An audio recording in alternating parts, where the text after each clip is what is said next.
Buenas noches, público presente. A nombre del Instituto de Ingeniero de Minas del Perú, seccional Ancash, le damos la más bienvenida a cada uno de ustedes por participar en este jueves minero descentralizado de la seccional Ancash. Para la fecha tenemos la participación del ingeniero Pedro Espinosa Colán, un destacado profesional con mucha trayectoria. Voy a leer su hoja de vida. Él es ingeniero químico por la Universidad Nacional de Ingeniería. Ha hecho un MBA en la Universidad Peruana de Ciencias Aplicadas, ha trabajado en las áreas de responsabilidad social, empresarial y de relaciones comunitarias en diferentes proyectos y operaciones mineras. Ha sido coordinador académico del Decanato de Responsabilidad Social de la Universidad San Ignacio de Loyola. También ha sido profesor de la UNI, UPC, Universidad Católica, Universidad de Lima, Universidad Nacional Mayor de San Marcos y Universidad de Lezán.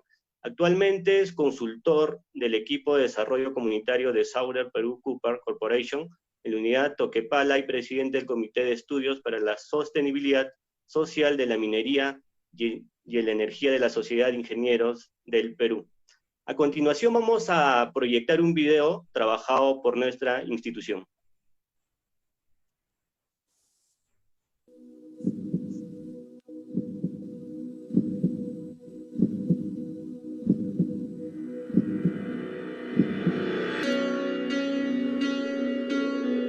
La pandemia nos sigue afectando a todos. Las sirenas, las colas, los temores. Y cada vez falta más el dinero y la comida en las mesas de muchísimos peruanos. Mi familia está más unida que nunca. Pero ya no puedo ocultar mi preocupación. Por eso quiero volver a trabajar. A mi hijo le da miedo que me pase algo, y mi hija me regañó diciendo que los mineros nos creemos de fierro, que somos inmunes a todo. Ya les conté que en la mina estamos aislados, más seguros que en las calles, y que trabajando no solo llevaremos comida a nuestras casas, sino también a las mesas de muchas familias de agricultores, panaderos, electricistas, obreros, transportistas y muchos más. Mi familia ya comprendió que la mejor cadena de solidaridad es la que nos da la oportunidad de trabajar, de generar nuestro propio dinero. Y que solo coordinando los esfuerzos de todos, colaborando y protegiéndonos como un equipo, podremos superar las peores crisis.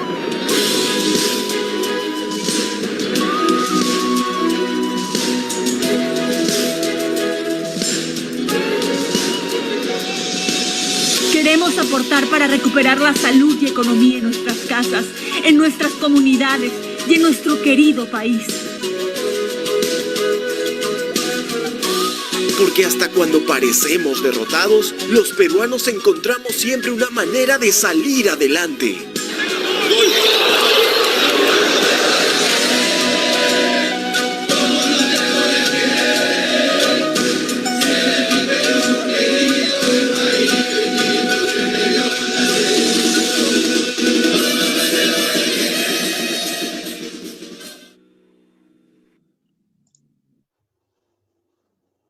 Bien, a continuación le damos el espacio al ingeniero Pedro para que pueda desarrollar su exposición. Adelante, ingeniero Pedro. Muchas gracias. Perdón, acá creo que era. Sí, en la flechita hacia arriba que dice compartir. Ya está.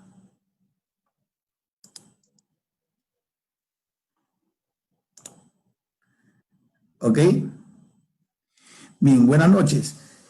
En primer lugar, mi agradecimiento a la seccional Ancash del Instituto de Ingeniero de Minas del Perú por darme la oportunidad de poder llevar, ¿no?, un planteamiento que pienso que puede mejorar el tema del canon minero, ¿no? La exposición se denomina Mitos y Verdades sobre el canon minero. Y deseo iniciar mi intervención con, perdón, no avanza esto, ¿por qué no avanza? Ah, ya, ok. He colocado aquí una definición de lo que es mito, ¿no? ¿Qué es un mito? Según la Real Academia Española, no es una narración maravillosa, situada fuera del tiempo histórico y protagonizada por personajes de carácter divino o heroico. Es una historia ficticia, es persona o cosa rodeada de extraordinaria admiración y estima, persona o cosa a la que se le atribuyen cualidades o excelencias que no tiene, ¿no? Por ejemplo, ¿no? Su fortuna económica es un mito, en fin. Nótese de que el término mito, en este contexto, es algo positivo. Sin embargo, sobre la minería peruana, los mitos no son positivos. O sea, digamos, si nos ceñimos a lo que dice la Real Academia Española, realmente exactamente no serían mitos, sería una especie de, yo le llamaría una calumnia, ¿no? A lo que le llaman mitos. ¿Y cuál es el principal mito que hay respecto de la minería peruana? El que está aquí, ¿no? La minería solo causa más pobreza en las comunidades cercanas a las operaciones mineras. Las empresas mineras se llevan toda la riqueza y los pueblos seguimos pobres. Huancavelica, Cerro de Pasco, Cajamarca, entre otras, son regiones mineras y presentan un elevado nivel de pobreza. Entonces, aquí hay verdades a medias y con esas verdades a medias se están construyendo mitos. Porque es verdad que en Huancavelica hay pobreza, en Cerro de Pasco, Cajamarca, ¿no? Es verdad. Objetivamente hay pobreza. Pero ¿por qué se transforma en un mito cuando dicen que es por culpa de la minería? Ahí es un mito negativo, porque eso no es cierto, como pienso que lo voy a demostrar, ¿no? O sea, hay pobreza, sí, pero la pobreza no es por culpa de la minería. Veamos por qué, ¿ya? Bueno, esos son los mitos. Y las verdades, me voy a basar en un documento de la Sociedad Nacional de Minería, Petróleo y Energía. Y bueno, voy a hablar unos minutos en general sobre el canon. Y luego me voy a dedicar a Ancash, ¿no? Así que como sé que estamos con el tiempo un poquito apretados, comenzamos una vez, miren. A nivel nacional, entre el 2009 y el 2018, esta estadística, por si acaso, se hizo en noviembre del 2019. O sea que no es muy, ¿qué les digo? No es muy lejana, ¿ya? No es muy lejana. Fíjense de que se han transferido 64.000 millones entre el 2009 y el 2018 por diferentes formas de canon, ¿no? Hay canon minero, canon gasífero, canon isobrecano, canon petrolero y hay regalías mineras. Y se puede apreciar aquí en el gráfico que esto ha ido variando, ¿no? Por ejemplo, en el 2012 hubo un pico. También se puede apreciar que el color que más predomina es el azul, que se refiere pues al canon minero, ¿de acuerdo? Entonces, y esto es así, es variable, porque el canon es, en realidad, bueno, hablamos del canon minero, es el 50% del impuesto a la renta que se queda en el lugar. Y entonces, y el impuesto a la renta depende de la cantidad que la empresa minera está, digamos, vendiendo, ¿no? Impuesto a la renta, o sea, eso lo que ya está ganando. Y eso es variable, por eso que no es una cantidad fija en el tiempo, ¿no? Vean ustedes las cantidades, ¿no? 31.000 millones en canon minero, 16.000 millones en canon gasífero, 8.700 millones en canon petrolero y sobre canon, 7.500 millones en regalías mineras. Todo eso suma 64.600 millones entre 2009 y 2018. Ahora, ¿cuáles son las regiones que más canon han recibido? Bueno, está el Cusco, pero vean, el Cusco es canon gasífero, ¿no? Es por lo de Camisea, miren. Miren la cantidad, ¿no? Lejos del Cusco. Y en segundo lugar está Ancash. Y Ancash básicamente por minería. Cusco por el gas y Ancash por la minería, ¿no? Fíjense ustedes, ¿no? Y quizá la más grande contribución es por la operación de Antamina, ¿no? La región Ancash. Y bueno, ya a las demás regiones es menor, ¿no? Está Arequipa, Piura, bueno, Piura tiene otro tipo de canon, La Libertad, Cajamarca, en fin, ¿de acuerdo? Ahora, a nivel nacional, el 26% del presupuesto de los gobiernos subnacionales se ha financiado con el canon, casi la cuarta parte. En el caso de Ancash es el 45%, ¿no? Ahí lo he remarcado. Del presupuesto de los gobiernos se financia, digamos, con dinero del canon. El 66% de ejecución tienen, ¿no? Del dinero del canon minero, de ese recurso que se destina a las regiones, el nivel de ejecución es en promedio de 66% a nivel nacional. En Ancash el nivel de ejecución es del 59%. Ahora, hay brechas sociales que se cubren con dinero del canon, ¿no? Por ejemplo, aquí vamos a ver cómo entender esta figura, ¿no? En el Perú, por ejemplo, viviendas con electricidad por red pública, vemos que en Piura el 86% tienen, ¿no? Cajamarca 81, La Libertad 89, pero Loreto, fíjense, está con 75 nada más. Vivienda con agua por red pública, el porcentaje de viviendas, Loreto nuevamente con 50%. Ancash tiene un 80%. Esto quiere decir que hay brechas todavía, ¿no? No se ha logrado, por ejemplo, el 100% de electricidad. No tenemos el 100% de viviendas con agua. No tenemos con desagüe tampoco, están en promedio en 67%. Hay brechas todavía. Pese a que la minería es un gran aporte, todavía hay brechas, ¿no? Brechas. Ahora, de los recursos del canon, fíjense, más del 50% del ejecutado con recursos del canon sobre canon y regalías corresponde básicamente a 3 rubros: transporte, planeamiento y educación. Y esto se puede apreciar aquí en el PAI, ¿no? Fíjense, diagrama de PAI, perdón. Transporte 22%, planeamiento 18%, educación 12%. Entre estos 3, prácticamente estamos en más del 50%, ¿no? Si sumamos, pasamos el 50% en estos 3 rubros. Y miren, es poco en salud, ambiente, cultura, agropecuario, ¿no? Y digamos que el dinero del canon se va básicamente en estas 3: transporte, planeamiento y en educación. Otro dato, ¿no? Del total de la inversión realizada por el Estado en sus 3 niveles, ¿no? Gobierno central, regional y local, 20% se financió con los recursos del canon, sobre canon y regalías. La quinta parte, ¿no? Del total de la inversión realizada, en la quinta parte se ha hecho con dinero del canon minero. Ahora, ¿en qué se invierte? ¿En qué se invierte? No. Los rubros de inversión de los recursos del canon, ¿no? Por ejemplo, miren, ¿ah? 29, en el rubro agropecuario, 29% se financió con recursos del canon. En el rubro de educación, 23% se financió con recursos del canon. En saneamiento, el 21%. Entonces, como podemos apreciar, el canon minero es un aporte real. Esto no es un mito. Estos son datos, acá dice abajo, fuente Ministerio de Economía y Finanzas.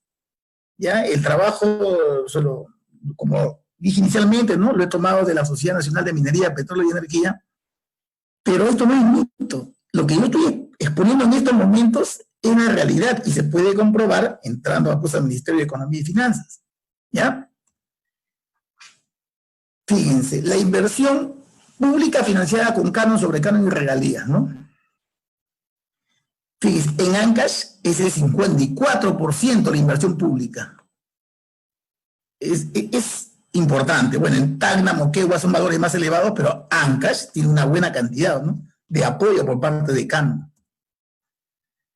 Y aquí tenemos los montos transferidos a la región. Ahora es específicamente Ancash nada más, ¿no? Ancash, ¿no? Fíjense, a través de los años, cómo ha venido recibiendo los montos que ha venido recibiendo entre 2009 y el 2018. Los montos de dinero que ha venido, ¿no?, recibiendo la región nada más, la región Ancash. En total, en esos años, ha recibido de canon minero 7.441 millones y de regalía minera 783 millones. Y podemos inclusive hablar de las provincias, ¿no? Perdón, de las 16, perdón, creo que son 18 provincias. La provincia que más ha recibido es Huari, ¿no? Huari, que es donde está localizada pues la operación Antamina, que inclusive ha recibido más que el gobierno regional, miren, 2.841 millones. Y luego poco a poco van, ¿no?, disminuyendo los aportes a las provincias, ¿no? ¿De acuerdo? Es considerable la cantidad de dinero que ha recibido, por ejemplo, la provincia de Huari y el gobierno regional, ¿no? Ahora, hablando solamente de la provincia de Huari, estos son los distritos de Huari, ¿no? El distrito de San Marcos, solamente el distrito de San Marcos, 1.232 millones de soles, ¿no? Son cantidades, pues, considerables, ¿no? Y dentro de la provincia de Huaraz, bueno, la provincia de Independencia es la que más dinero ha recibido. Bueno, la provincia de Huaraz ha recibido, pues, menos, ¿no?, que la provincia de Huari, por el tema de la ley del canon, ¿no?, que se asigna más a la, digamos, a la provincia, al distrito donde está ubicado el yacimiento, ¿no? ¿De acuerdo? Ahora, los niveles de ejecución del canon. Fíjense, por favor. Ahí está la curva, ¿no? Año tras año, del 2009 hasta el 2018, a veces se ha tenido, por ejemplo, el año 2014, un nivel de ejecución de 75%, ¿no? Buen nivel de ejecución, pero generalmente está en 54, 55, acá está el promedio, ¿cuánto es? 59% es el nivel de ejecución. 56% en el gobierno regional y 61% en los gobiernos locales. El nivel de ejecución de obras con dinero del canon, ¿de acuerdo? Y los rubros de ejecuciones, básicamente, ¿cuáles son? Transporte, planeamiento y educación. Más del 60% del ejecutado con recursos del canon y regalías corresponde a transporte, planeamiento, educación y saneamiento. Y bueno, ¿cuáles son el porcentaje de la inversión que se hace con el canon? Por ejemplo, el 83% del rubro de cultura y deporte, el 58% del rubro agropecuario, el 54% en el rubro de educación. Ese es el porcentaje de la inversión que se hace con el canon, ¿no?, en estos tres rubros, ¿ya? Y ahora viene una pregunta, ¿no? La pregunta es esta, fíjense. Si el canon minero es un gran apoyo para el desarrollo de infraestructura en el Perú, ¿por qué hay tanta oposición al desarrollo de proyectos mineros, aún sabiendo que van a generar canon? Yo pienso que quienes hicieron la ley del canon pensaron de la siguiente manera, ¿no? Como le va a llegar dinero a los distritos, a las provincias, para que puedan hacer obras, entonces no habrá oposición a las operaciones mineras. Pero sin embargo, vemos, por ejemplo, en estos momentos, tía María, ¿no?, hay oposición pese a que saben que van a tener canon. Entonces hay una pregunta aquí, ¿no? ¿Por qué hay oposición si sabemos que va a haber canon minero? O sea, ¿ha dejado de pesar el canon? ¿No le interesa el canon minero? Esos millones que hemos visto, ¿no le interesa a las poblaciones? ¿Qué está pasando? Entonces, analicemos brevemente cuáles son las principales causas de conflictividad en el sector minero. Bueno, hay muchas causas, ¿no? No pretendo hacer una taxonomía, ¿no?, de la conflictividad, pero lo podemos agrupar en tres, ¿no? La primera es una preocupación, yo he puesto ahí, real. Fíjense, preocupación real por el cuidado del ambiente con énfasis en el recurso hídrico, ¿no? Todos se preocupan por el ambiente, sobre todo por el agua. Otro problema es la pobreza que durante décadas existe en las áreas de influencia de las operaciones mineras. También es causa de conflictividad social. Nótese que yo comencé la exposición hablándoles de los mitos. Y uno de los mitos es que la minería empobrece a las zonas cercanas, ¿no? Y aquí nuevamente vemos el tema de la pobreza. Pero también hay otra causa de conflictividad social, que son los intereses particulares para sacar provecho de la minería, ¿no? Hay gente que quiere ganar, pues, ¿no?, sus lentejas, ¿no? Quiere sacar provecho de la actividad minera pero no le interesa el desarrollo sostenible, no, ellos quieren, ellos, son un grupo minúsculo, pero quieren sacar total provecho ellos de la minería, ¿no?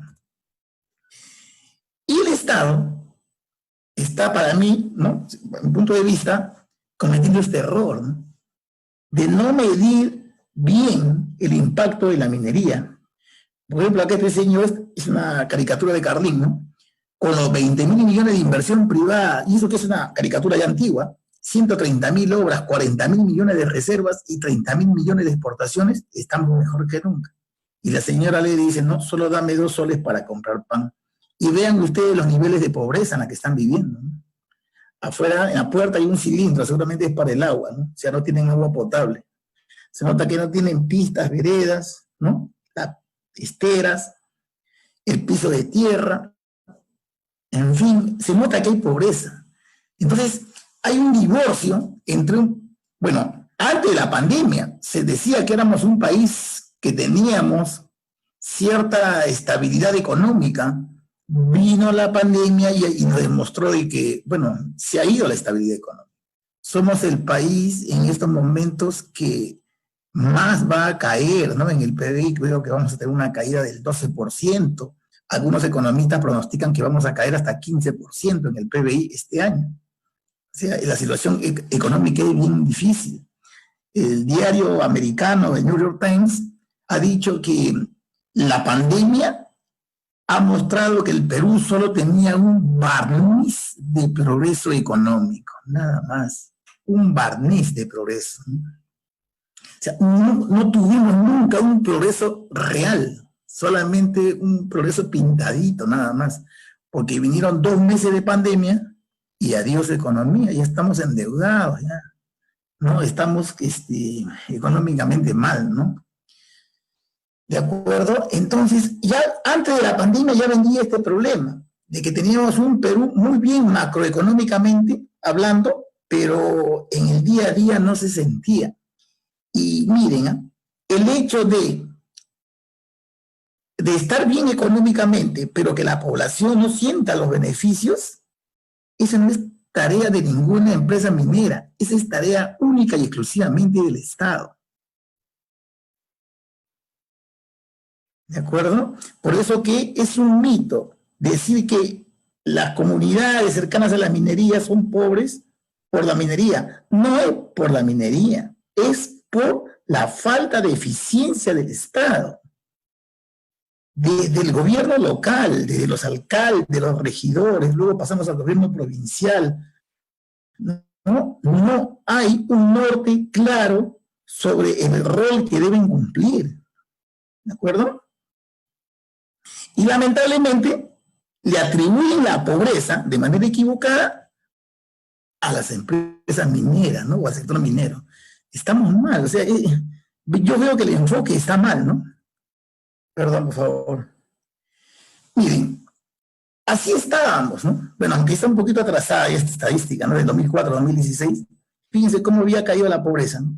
Miren, pero sin embargo la realidad es otra. Cada vez más asentamientos humanos, cada vez más gente que deja el campo para venir a la ciudad a vivir en esas condiciones. ¿De acuerdo? Entonces, nuevamente, de esto, de lo que estamos viendo, esa es responsabilidad única y exclusivamente del Estado peruano, ¿no? Y aquí entro ya, espero que el tiempo no me falte, a ver, por favor, el tiempo no me falte, a entrar al tema de la pobreza, porque considero que la pobreza es utilizada por los antimineros para poner a la gente contra la minería. Por eso es que hago énfasis en el tema de la pobreza, fíjense. Aquí estamos hablando de pobreza monetaria. La pobreza monetaria es medir el consumo de una persona en un mes, ¿no? Si, por ejemplo, acá está la cifra de 328 soles. Si tú al mes consumes, según el Instituto Nacional de Estadística e Informática, el INEI, si consumes más de 328 soles al mes, ya no eres pobre. Pero mira las condiciones de vida de esta pareja, ¿no? La señora está con el bebé en brazos. Eso es pobreza. Entonces las Naciones Unidas dijo, no, la pobreza tiene que medirse en varias dimensiones, en la dimensión salud, educación y en calidad de vida. Y y midiendo estas tres dimensiones, que pueden ser más, ¿no? Pueden ser más dimensiones, pero básicamente son estas tres que recomiendan las Naciones Unidas, ahí recién sale el verdadero grado de pobreza, ¿eh? Ya, no solamente es que yo consumo al mes más de 328 soles, no, hay niños desnutridos, hay niños que están en edad escolar y no están yendo a la escuela, hay mortalidad infantil, tienen agua, desagüe, tienen electricidad, y tienen, bueno, algunos bienes. ¿Con qué combustible cocinan? ¿Con leña, carbón, con estiércol? Entonces, hay que hacer todo ese análisis para ver si la gente realmente es pobre o no lo es.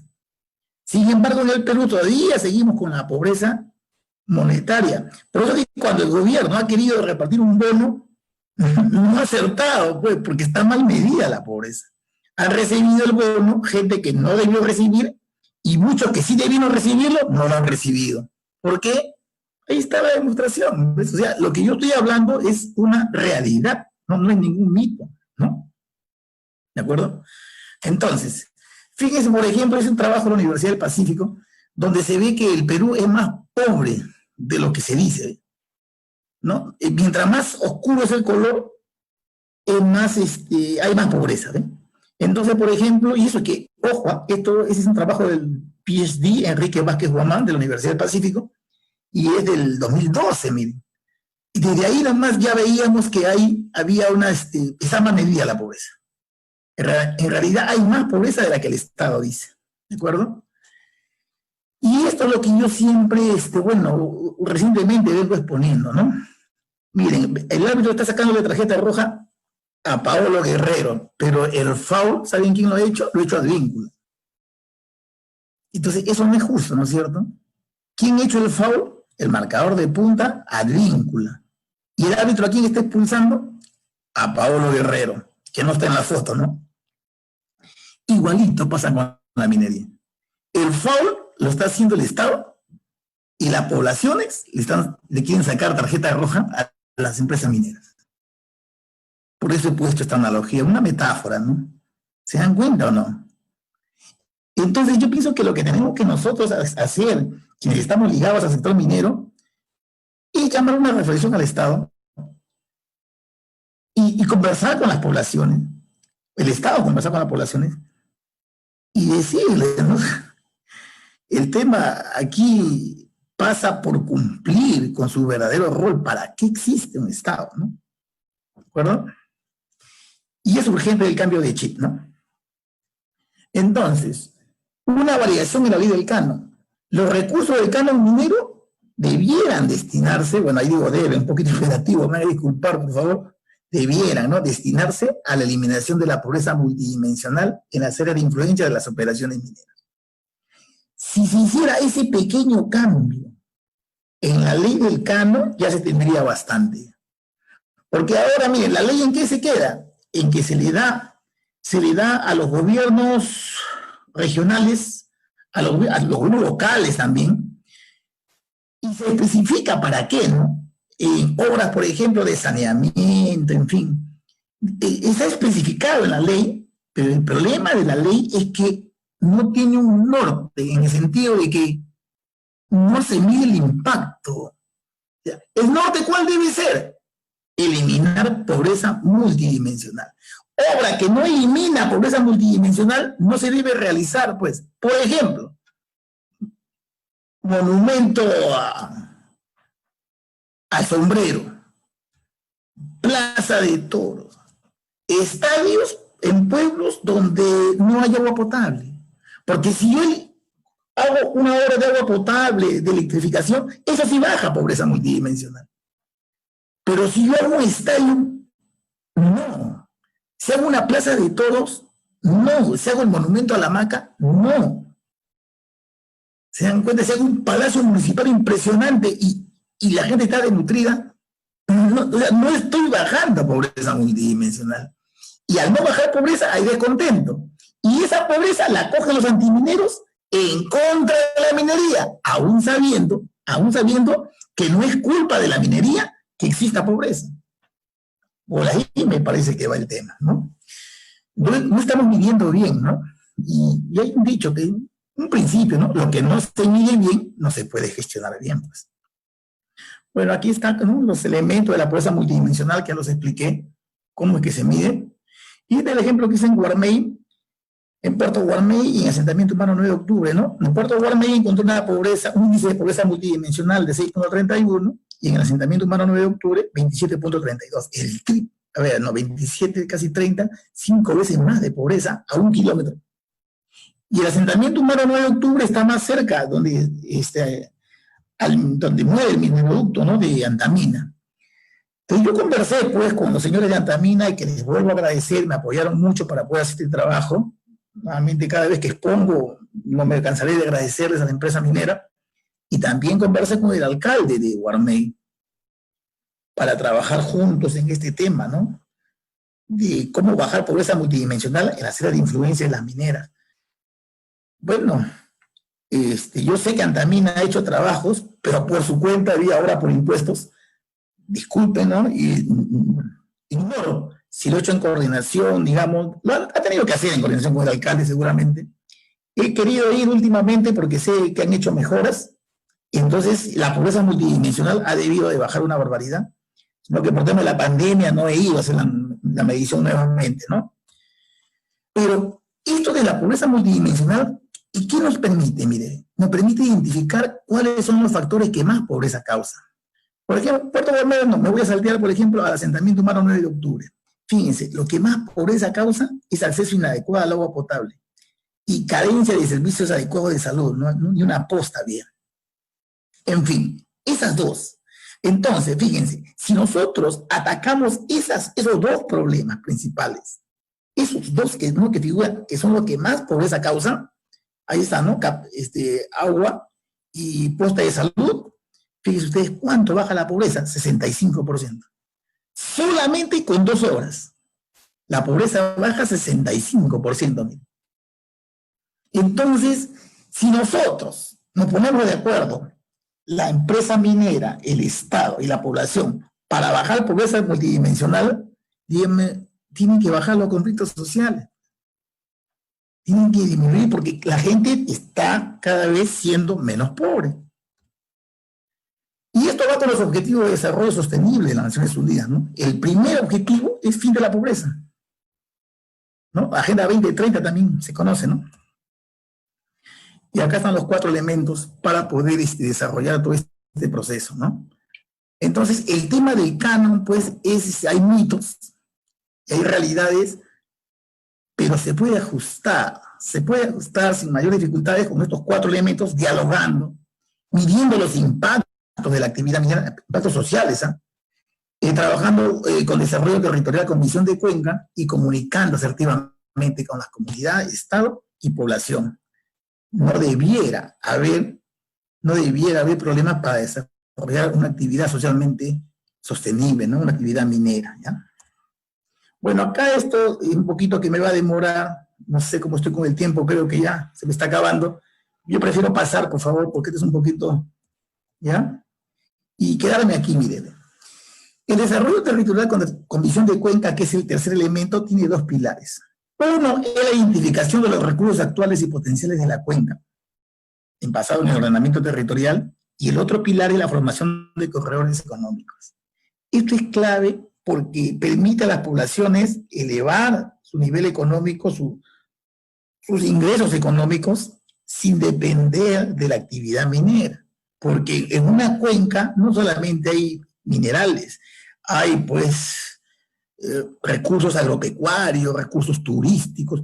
Como decía Germán hace poco, ¿no? Por ejemplo, el bosque de piedra de Guayay, que debiera ponerse en valor.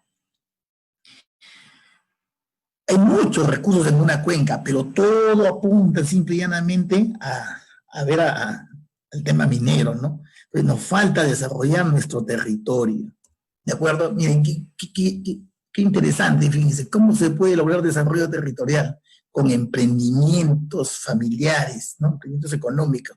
Miren cuántos recursos tenemos cuyes, tenemos, en fin, lo que se puede ver en la fotografía y mucho más todavía. sea, en una cuenca o subcuenca no solamente hay minerales, ¿sí? Hay una gran cantidad de recursos que se pueden aprovechar, ¿de acuerdo?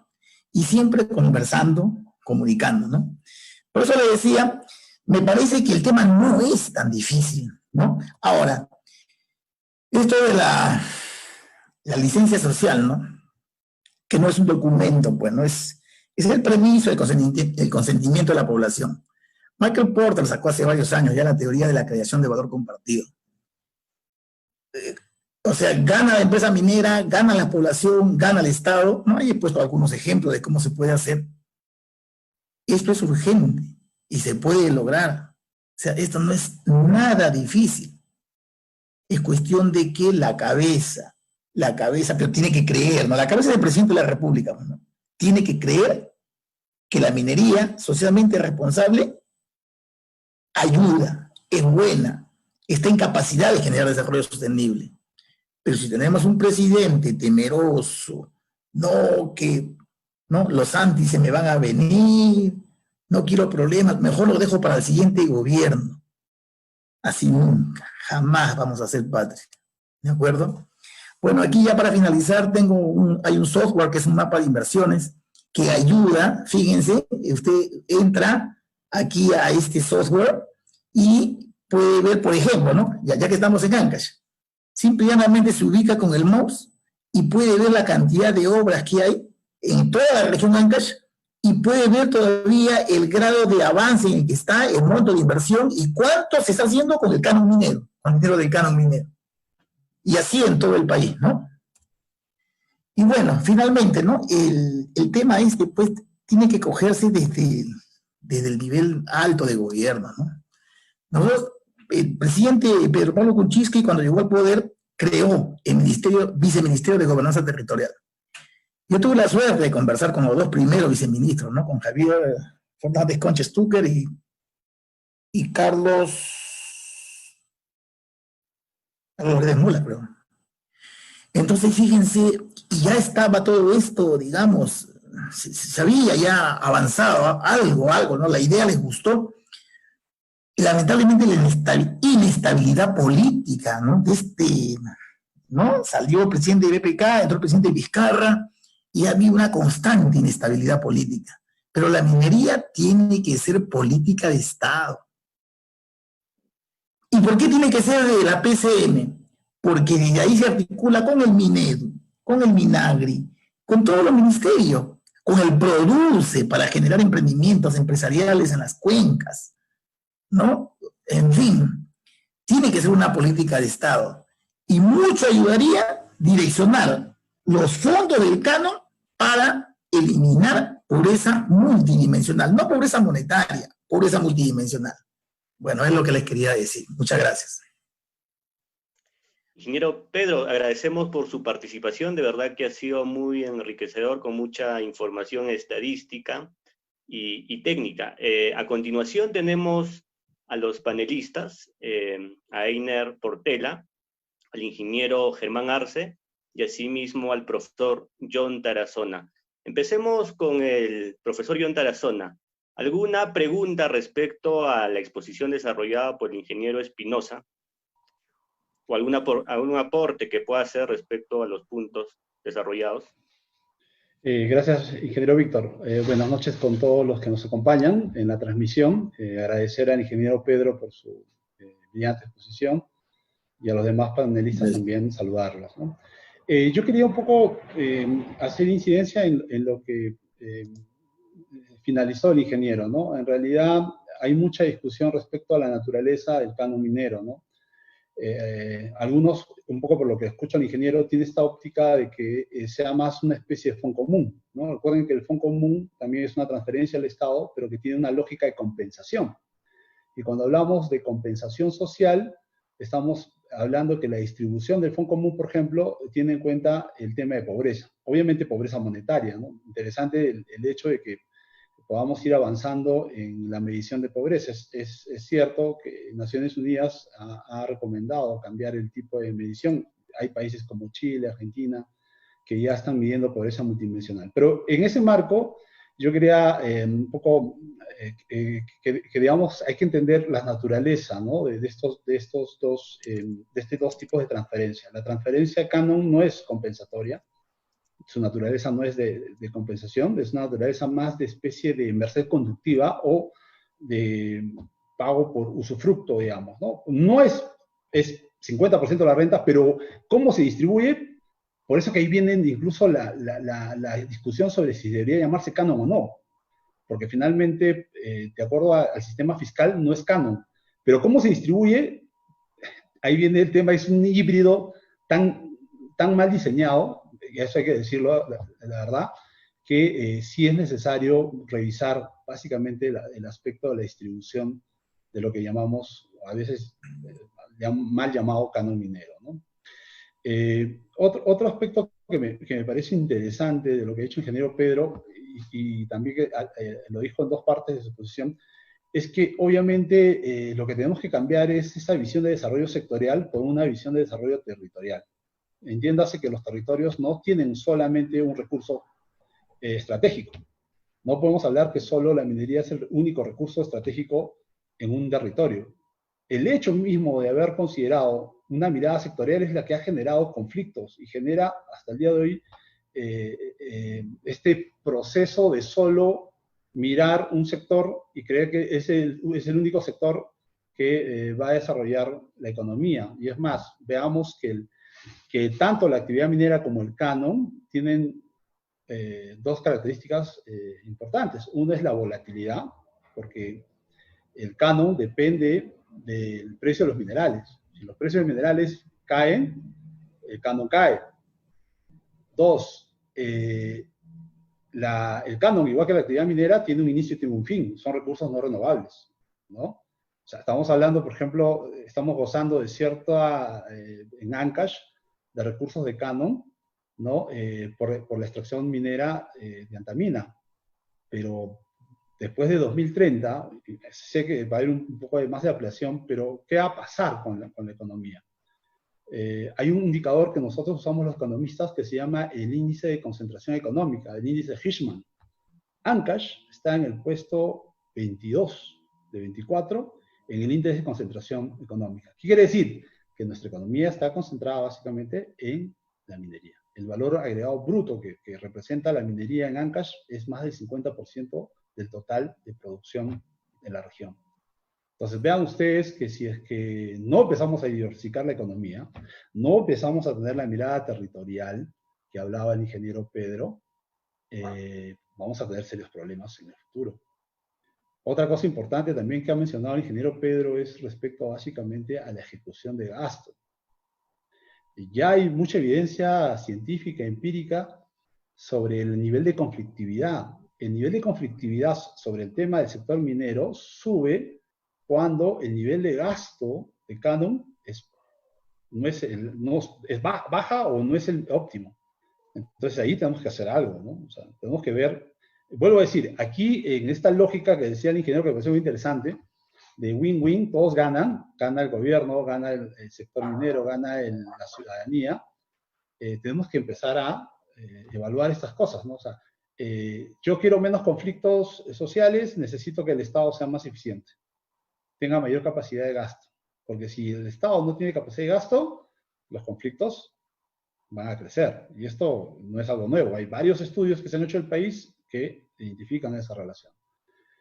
Otro tema interesante que yo quería aportar sobre el tema de lo que el ingeniero ha hecho muy bien, porque da para mucho lo que ha hecho el ingeniero, pero quiero centrarme en unas cosas puntuales, es que ya no solamente hablamos de la teoría, hay una hipótesis teórica en la economía que se habla de la maldición de los recursos naturales.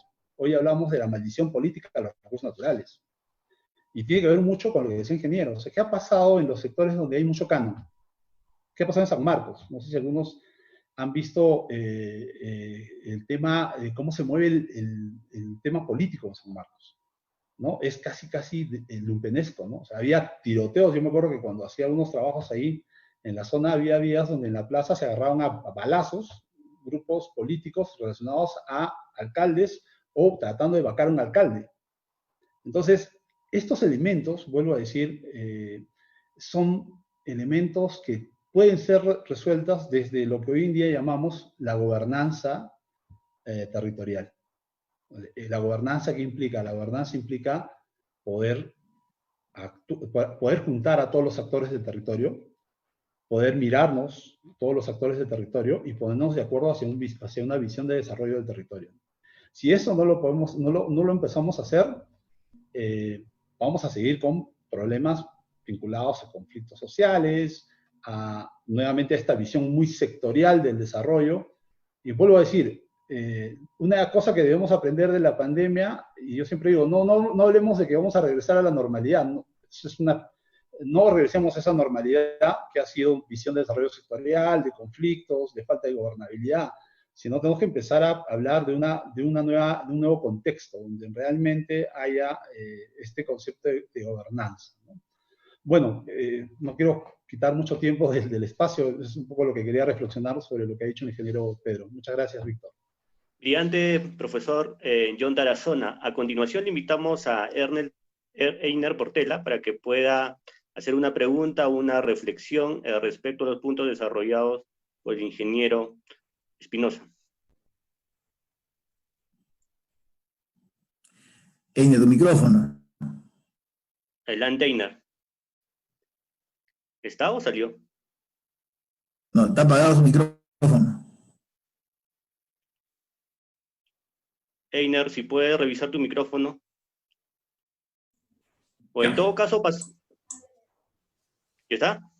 Ya está. Ok. Ya. Gracias, Víctor, por la oportunidad que nos brinda y de poder reflexionar sobre los impactos que ha tenido el canon dentro de Ancash, ¿no?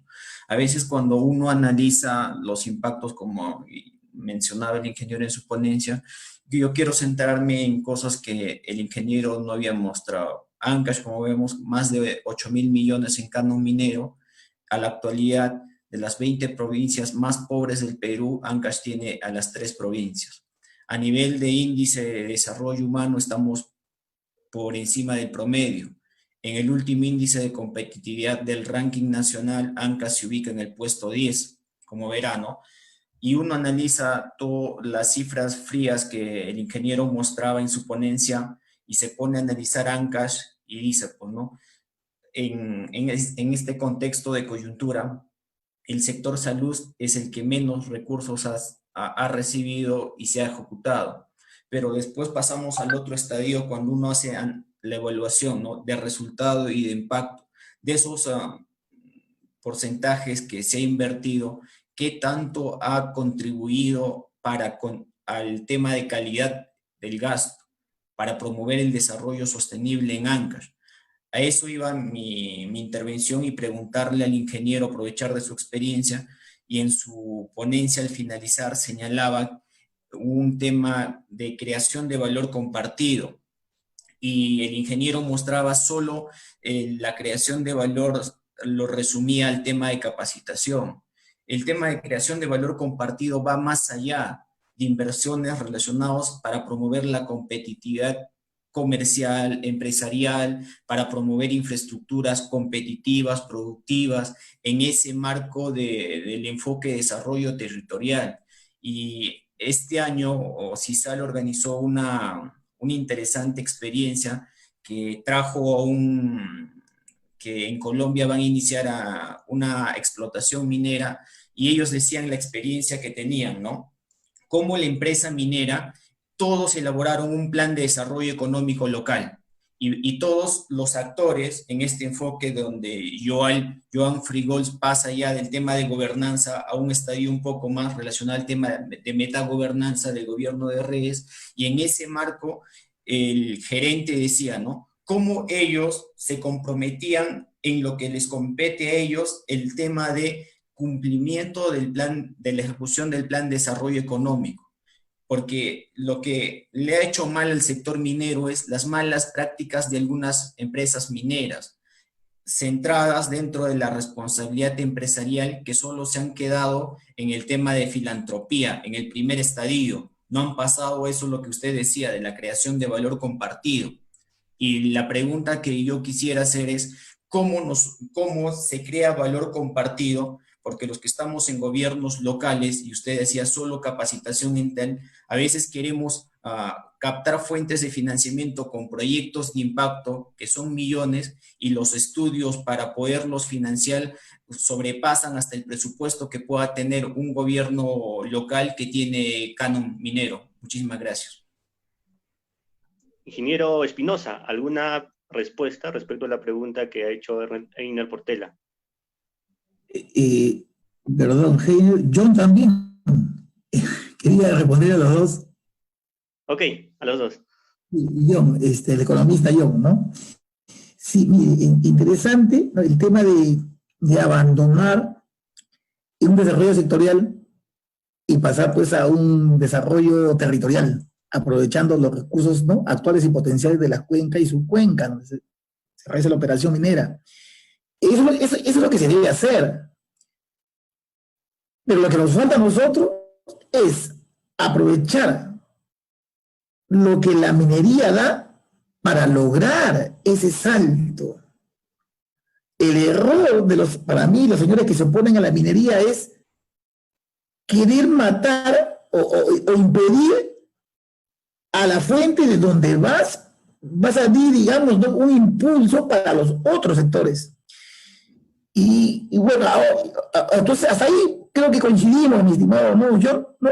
El tema tiene que ser pues más amplio, ¿no? Ya tenemos que dejar el desarrollo por sectores, ¿no? Lo que quiero poner en valor en estos momentos es que la minería es una gran ayuda para los otros, para impulsar el agro, para impulsar en la zona que pesca, ¿no?, acuicultura, desarrollo pecuario, ¿no? Por eso que mi idea es eliminar pobreza multidimensional, no pobreza monetaria, direccionar el canon para eso, para eliminar pobreza multidimensional. Ahora, la pregunta de Heiner, yo sí dice, ¿no?, que no he topado el tema de la pobreza, sí lo he tomado. Quizá, y reconozco, ¿no?, de los ejemplos que puse, quizá para lograr creación de valor compartido tienes toda la razón. La creación de valor compartido va más allá de la capacitación, totalmente, totalmente.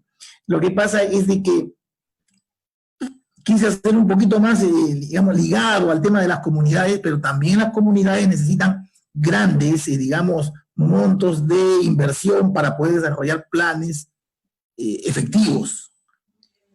Pero que creo que es coincidencia aquí en el panel, ese trabajo no es de las mineras. Ahora, las mineras sí pueden aportar, porque tú me dices, ¿no?, que las mineras están en un primer nivel de filantropía. Yo diría no solamente filantropía, mira, filantropía, hay hasta marketing social, ¿no? Y eso no es en realidad.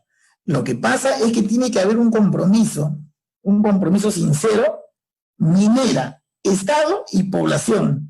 Y te cuento algo bastante personal. Yo me acerqué pues a la Sociedad Nacional de Minería, Petróleo y Energía y he podido conversar con dos expresidentes.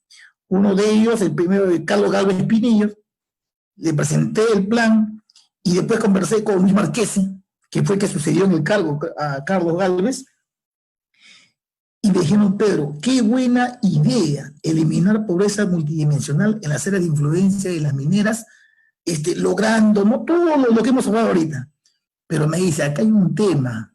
¿Qué te parece? Mira, nosotros los empresarios estamos de acuerdo, pero tú, que has venido con... No es mi idea, ¿no? Esto está en muchos libros, sino que lo he caminado en tantas comunidades que he estado trabajando. Me dice, ¿por qué no hacemos esto?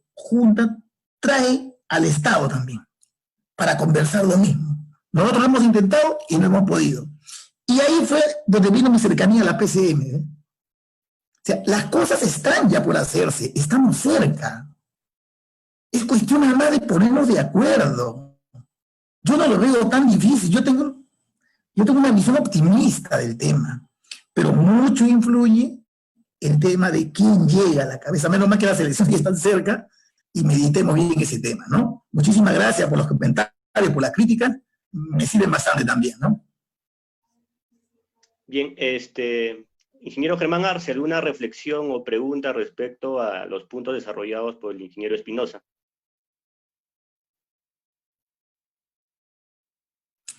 No se escucha, Germán.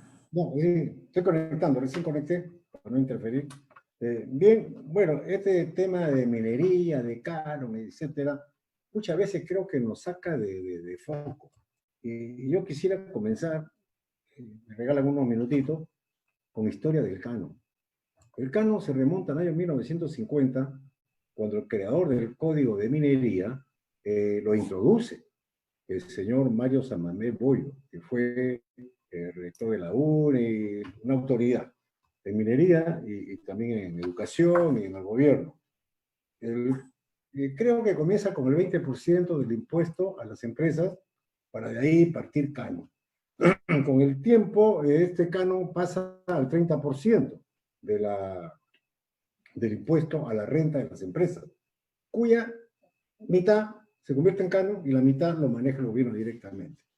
Antes de eso, todo el tributo lo maneja el gobierno directamente, hacia aquí y allá. Una manera de descentralizar le da una parte para que lo gobierne cada autoridad a nivel nacional. Y así comienza el canon en 1950 y ha venido modificándose. Vi justamente en Huaraz, que como comenté, frecuento mucho, me gusta mucho la zona, y unos letreros del candidato a región anterior, que había puesto en muchos lugares de la ciudad, el señor Waldo Ríos, inventor del canon. Estaba mintiendo a la ciudad. Él no es inventor del canon. El inventor fue en 1950, ¿no es cierto? Correcto, avancemos con la historia. Y hoy día se establece que el canon tiene más prioridad en las poblaciones cercanas. Cuando nació el canon, tenía más prioridad las poblaciones lejanas. Era la lógica de los expertos de ese tiempo. ¿Por qué? Porque los que están cercanos ya tienen el beneficio de la vecindad. La famosa inclusión social, que existe desde que apareció la minería, no es ningún invento tampoco el presidente que salió. La inclusión social, obviamente que si tienes una comunidad y necesitas gente joven, físicamente aptos, lo vas a tomar y lo vas a capacitar, y obviamente. Entonces, el canon se convierte así en 30%, pero con mayor porcentaje a las poblaciones cercanas. Fue un cambio. Es así como San Marcos, hoy en día, el 2019 ha recibido 158 millones, 587.000, y hay más números por ahí. Es una cifra bien grande. 158 millones, si lo convertimos en dólares, son más de 40 millones, que equivale, bueno, aquí está 30, que equivale a varios canales de Panamá. Cuando hablamos de números tan grandes, a veces nos perdemos en los números, a rato ya nos olvidamos de los números, pues son muchísimos dígitos. Equivale a muchísimo dinero, para que el espíritu del canon debe ser invertir en obras sustentables. Como dijo el economista John Tarazona, la minería es una actividad extractiva, un día se va a acabar. Pero la inversión, el recurso que es la minería debe permitir ciudades, empresas y países sustentables. O sea, que el mineral ya hacen otra cosa. Hoy en día los árabes están haciendo ciudades turísticas, porque se le acaba el petróleo, y no decir, uy, ya no se acabó, no, están preparando, y tremendas ciudades, muy indudablemente. Entonces, Huaraz tiene una diferencia a favor. Yo he viajado muchísimo a Cajamarca y Huaraz. A Cajamarca iba la gente que hace trabajo para minería, ¿no? Proveedores, digamos, contratistas, etcétera. En el vuelo de la mañana, hacía su trabajo y regresaban en el vuelo de la tarde. En Huaraz iban los días como miércoles o jueves, ¿no? En carretera, con la familia, se iban a hacer su trabajo y el viernes estaban listos con la familia haciendo turismo en Huaraz. La diferencia de Cajamarca y Huaraz es abismal. Huaraz aprovechó el turismo indirectamente, capaz ni cuenta se han dado las autoridades. Mucha gente iba a hacer su trabajo con la familia. Yo lo he hecho también, y mucha gente he visto que lo hacía. De esa manera se va generando una palanca para una actividad sustentable. Cuando hablamos del canon, de los pueblos que están pobres, que están ricos, que tienen, que no tienen, en verdad hay otra confusión. La empresa paga un impuesto para que el Estado lo maneje. Y cuando este impuesto regresa a la región, al distrito o a la provincia, Es la autoridad competente la que tiene que manejarlo. Una presentación similar decía, la empresa tiene que manejar ese dinero. No puede. Ya no es de la empresa, no es suyo. No es del presidente, no es del gobierno, ahora es de la autoridad local. Si ellos son capaces de hacer actividad sustentable y no hacer obras que no tengan sentido, va a haber una mejor respuesta para la población. Pero, ¿por qué esa imagen tan negativa que decía Pedro al comienzo? Porque en criollo la gente no la ve. Pues. La gente no ve el impacto de la minería. La población no percibe el impacto de la minería. Porque el dinero que deja no lo ven. Pues. Porque lo invirtieron mal, o se fue para otro lado, o regresó al Ministerio de Economía y Finanzas por falta de ejecución de proyectos. Entonces, para la gente era lo mismo. Mina, cánon y sin cánon, porque no lo ven. He hecho un mapeo paciente en estos últimos días, teléfono, varias docenas de personas. Muchísimas personas. 50 de repente, me tengo esa paciencia. Bueno, ahora uno está medio aburridón también con la pandemia. Llame. Y no ha habido una sola persona que me haya dicho cuál es el canon de su localidad. Ni uno. Ni alumnos, ni profesores, ni estudiantes, ni empresarios, ni dueños de minas, ni profesores, ni población, nadie. Entonces el canon pasa desapercibido. Siendo información pública, la única persona que lo conoce es el alcalde y lo tiene como un secreto bien guardado. Pregunta a una persona de San Marcos. Sí, bastante, va a decir, pero ¿cuánto? No lo sabe. Entonces, la población tiene derecho a saber qué recursos tiene su localidad y qué necesidades tiene su localidad. Si la empresa tiene un acercamiento y hace obras directas, por impuestos, obras directas, obras sociales, como fuera, perfecto. Sería mucho mejor todavía. Pero se dice, no, la mina el pueblo está pobre. El pueblo ya era pobre antes que llegue la mina. Yo trabajé una mina desde cero, trabajaba fuera del país y me vine en un proyecto que comenzaba a cero, no había nada más, cerro nuevo, hacer un tunelcito. En la comunidad, el distrito cercano, era muy pobre. Ya era pobre. Llegó la mina, ya era pobre. Recibía al año esa municipalidad como 6.000, 7.000 soles. No tenían ni para comprar lapiceros, por supuesto. Bien al interior. El año pasado he recibido 6.200.000 soles. Mire, todos quieren ser alcalde ahí. Entonces se generan conflictos internos también. Ahora, cuando decimos que la autoridad no tiene capacidad de gasto, yo tengo que analizar, y me puedo equivocar sin duda, pero la corriente de los grupos los grupos más rojos, llamémosle así, ¿no? Su caldo de cultivo para ellos es la extrema pobreza. Eso se sabe, siempre fue así. Donde hay extrema pobreza, ellos van a liderar. Entonces, ¿qué les conviene? ¿Que exista pobreza o que exista riqueza? Entonces, podría hasta pensarse, un poquito extraño sería el pensamiento, que no quiera hacer inversión para que el pueblo siga pobre. Sería muy ruin eso. Sería terrible, ¿no? Y obviamente, ojalá yo me esté equivocando, que algunos alcaldes no quieran que el pueblo siga pobre para poder tirar su discurso de que ellos lo van a salvar. Y es así como la empresa hace sus esfuerzos y no es bien entendido. Obviamente que hay siempre conflictos, en todas partes van a haber, pero si miraríamos que la minería es una palanca de desarrollo, sería diferente. ¿Cómo? Tengo que pensar que la minería va a generar metalmecánica, va a generar empresas de transporte, de suministro, reparación de carreteras. Cuando hay un proyecto nuevo en minería, ¿qué es lo primero que se toma? ¿Qué personal? Construcción civil. No es la carretera, construcción civil. Llega al punto, campamentos, obra base para la compresora, para la chancadora, construcción civil. ¿Quiénes son los primeros que se oponen a un proyecto minero? Construcción civil. Es paradójico, ¿no? Pero es que el mensaje que se ha transmitido ha sido muy fuerte y no ocurre en otras partes. ¿Cómo podemos pensar que un presidente le va a preguntar a la gente, tú comes cobre, tú comes oro? ¿Cómo va a comerlo? Usted pregunte en Arabia, ¿ustedes toman petróleo? ¿Cómo va a tomar? Porque el petróleo es mi fuente para lograr, ¿no es cierto? En Chile, pregúntale, ¿usted come cobre? ¿Cómo come el cobre? El cobre me da de comer, dice el chileno. El Perú podemos decir, el oro me da de comer, el cobre me da de comer, la plata, el plomo, el zinc, el litio, todos me dan de comer.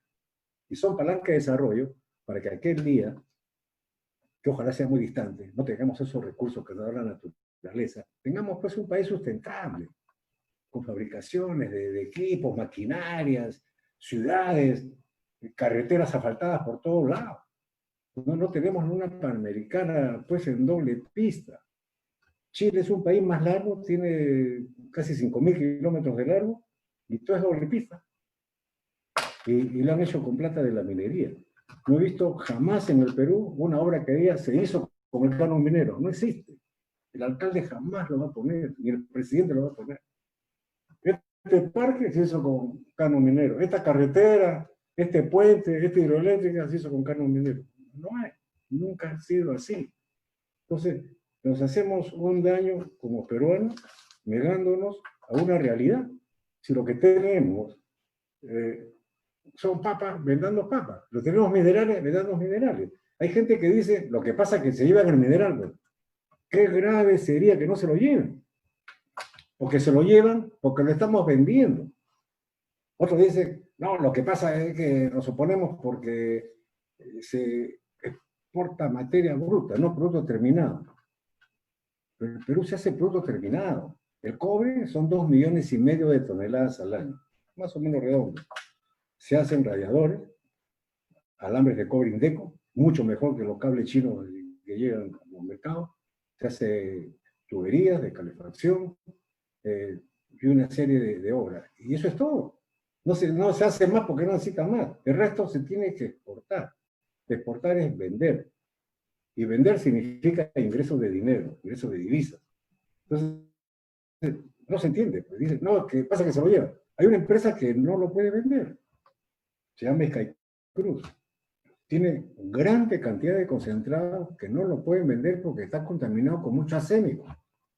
Y está ya acumulado. Yo lo he visto. No puede, pues, porque no se lo compra porque tiene mucho contenido de arsénico que tiene mucha penalidad. Y cuando el límite es muy, muy alto, ya no lo recibe. Se han devuelto barcos del comprador porque la contaminación de arsénico, antimonio, bismuto es muy alta. La cordillera tiene tantas cosas que también tiene algunos metales que no quisiéramos. El arsénico, el antimonio, el bismuto, el mercurio, por ejemplo, el cadmio. Quisiéramos que no los tenga, pero los tiene. Pues a veces en la separación ya contaminan al concentrado que se quiere vender. Bueno, y mi pregunta para el amigo Pedro, tiene que haber una pregunta, ¿no? En realidad, ¿cómo enfocaría? ¿Qué plan habría? No es una respuesta simple, pero ¿qué plan habría estratégico para que las autoridades, ¿no? Los congresistas mismos, conozcan que el recurso que tenemos es un valor y que estamos en el siglo XXI, donde hay una serie de controles que no existían en el siglo XX, controles ambientales, controles sociales, que obviamente son muy exigentes. Seamos sensatos, yo creo, serenos, para explotar lo que tenemos, explotarlo de la mejor manera y dar un beneficio. Un alcalde de un distrito de Piura decía, lo que pasa es que es falso lo que dice, que una mano de obra formal en minería genera 6 puestos indirectos, 6.5 puestos indirectos.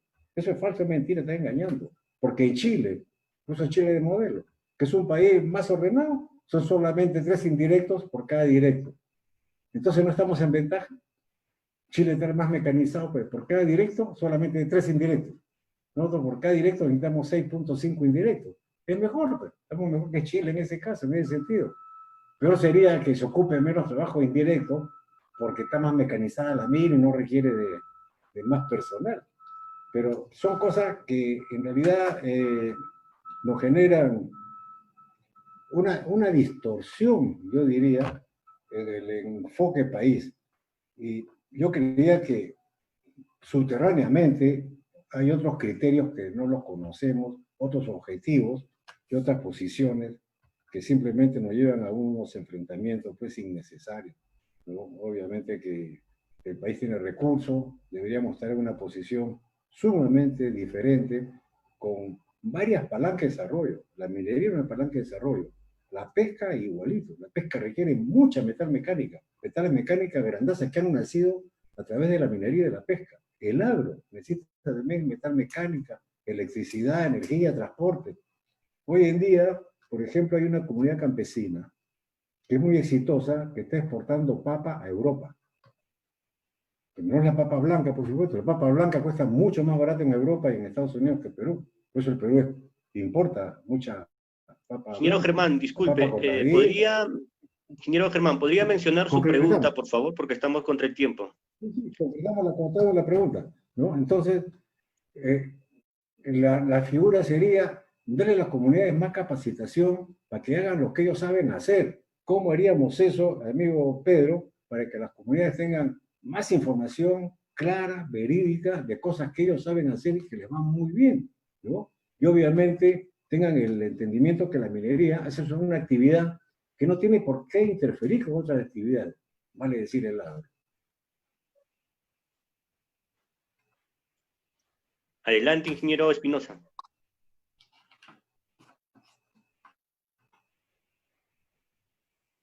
¿Aló? Ingeniero Pedro, no te escuchamos. Conecta el micro. ¿Ahora sí? Sí, dale. El tema pasa por poner en valor a la minería frente a la población. ¿Ya? Pero el tema es cómo se pone en valor. Aquí hay que atacar varios niveles. El nivel más importante, vuelvo a insistir, es el nivel de gobierno.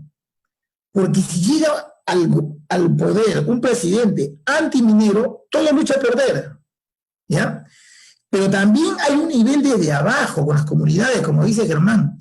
Y aquí yo echaría mano, pediría el apoyo y la ayuda de las universidades del Estado, que deben tener un plan de responsabilidad social universitaria, y muchos estudiantes universitarios que conocen la realidad del Perú con cifras, pueden tener llegadas a las comunidades. Muchos estudiantes universitarios son hijos de campesinos de las comunidades y que cuenten la verdad, que digan que la minería, bueno, ojo, siempre y cuando se cuide el ambiente, con énfasis en el recurso hídrico, eso es sagrado, eso no se puede canjear, convertir la minería en un polo de desarrollo. Entonces, las universidades están como islas.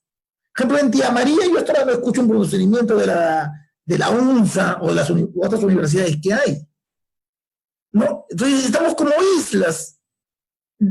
No puede ser, pues. Entonces, ese nivel de docencia hay que llegar. Y también, por ejemplo, ¿no? Se podría trabajar entidades como la misma Sociedad Nacional de Minería, Petróleo y Energía, el Instituto de Ingeniero de Minas, comenzar a trabajar en un plan de docencia a nivel nacional, sobre todo en las áreas de influencia de las operaciones mineras, de los proyectos que se avecinan. Entonces, hacerle ver a la población de que la metáfora que puse, ¿no? El FAO lo está haciendo ridícula y lo expulsan a Paolo Guerrero. Igualito, ¿ves? Quien está fallando no es el sector minero formal, ¿no? Porque también hay mineras malas también, ¿no? Ya, ok. Pero no, el grueso de la minería peruana es una minería responsable. No es la minería la que está fallando, es el Estado el que no está cumpliendo. Por ahí va, Germán. Muchísimas gracias. Ingeniero Pedro, también tenemos la participación de algunos señores que han hecho algunas preguntas, ¿no? Yo creo que es muy importante también responderlos. Gerardo Félix Agüero Palomino pregunta, todos somos peruanos, dice, no solo la culpa del Estado, también falta la participación y más crítica de parte del sector empresarial. Tenemos que cambiar las reglas de juego. Uno de los problemas que tienen nuestras instituciones públicas son los altos niveles de burocracia. ¿Qué comentaría respecto a lo que dice Gerardo Félix Agüero Palomino? Por supuesto, tiene razón, ¿no? Y al final de cuentas el Estado, se supone que el Estado lo conformamos, se supone que al Estado tienen que llegar los mejores profesionales, los más eficientes, ¿no? Y el llegar al Estado está muy ligado en el Perú al tema político. y la política también la vemos por encima del hombro, la vemos como algo negativa.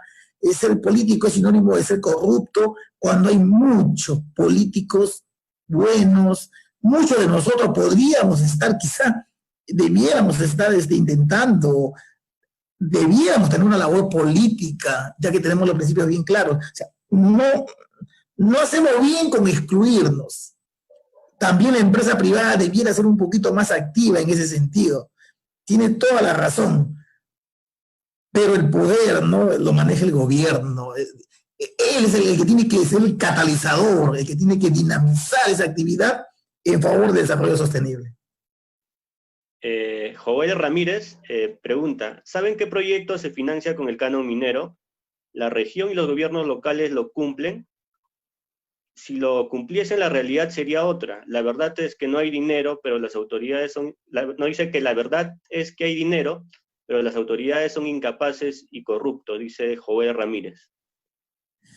Sí, bueno, esa es una deficiencia, ¿no?, que presentamos. Por eso presenté al último, hay un software ahí que permite hacer un seguimiento, y hay ineficiencia. Es un mal que tenemos prácticamente tradicionalmente en el Estado, pero ¿quiénes lo van a cambiar? Lo van a cambiar pues los jóvenes que salen cada vez mejores preparados de las universidades, nosotros con la experiencia que tenemos en campo, por nuestra profesión, en fin, y a ponerle optimismo. Podemos, se puede cambiar, o sea, no es tan negativo el panorama, se puede hacer. Bueno, yo creo que ha sido muy enriquecedor este conversatorio. No estamos en un espacio confesionario donde todos podamos tener las mismas ideas. Yo creo que es muy bueno disentir y así poder enriquecer esta conversación y este debate. A continuación, vamos a tener un video. Coral, por favor, tu apoyo.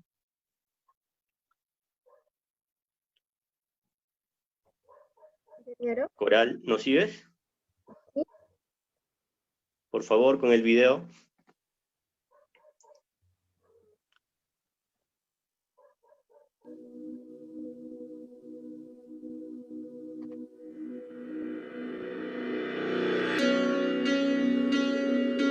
Todos los peruanos tenemos que esforzarnos, actuando con precaución y responsabilidad para contener la pandemia y salvar vidas en las distintas regiones del país. Los mineros trabajamos en aislamiento natural, con una sólida cultura de prevención y en ambientes controlados que reducen al mínimo la posibilidad de transmisión del coronavirus. El sector minero invierte mucho esfuerzo en nuestro desarrollo personal y, especialmente, en garantizar nuestra salud mediante capacitaciones y protocolos certificados. En la minería formal, la tasa de enfermedades respiratorias y el índice de ausentismo por enfermedades infecciosas están muy por debajo del promedio nacional, y los trabajadores mineros están comprometidos con el cumplimiento disciplinario de una serie de medidas para obtener el pase de ingreso a mina. Examen médico completo, evaluación médica minuciosa, durante la estadía en campamento, uso de mascarilla y equipo de protección, estrictas normas preventivas, distancia física, campaña sobre bioseguridad, control de temperatura, organización en cuadrillas, sistema de cuarentena, lavado continuo de mano, durante el transporte de personal, distancia física, medidas de higiene y prevención. Nada como continuar trabajando con precaución y responsabilidad.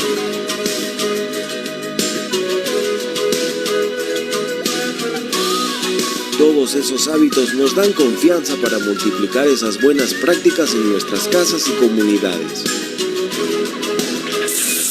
Con la certeza de que todo lo aprendido te ayuda a mantenerte sano y salvo, así como a quienes más quieres en el mundo.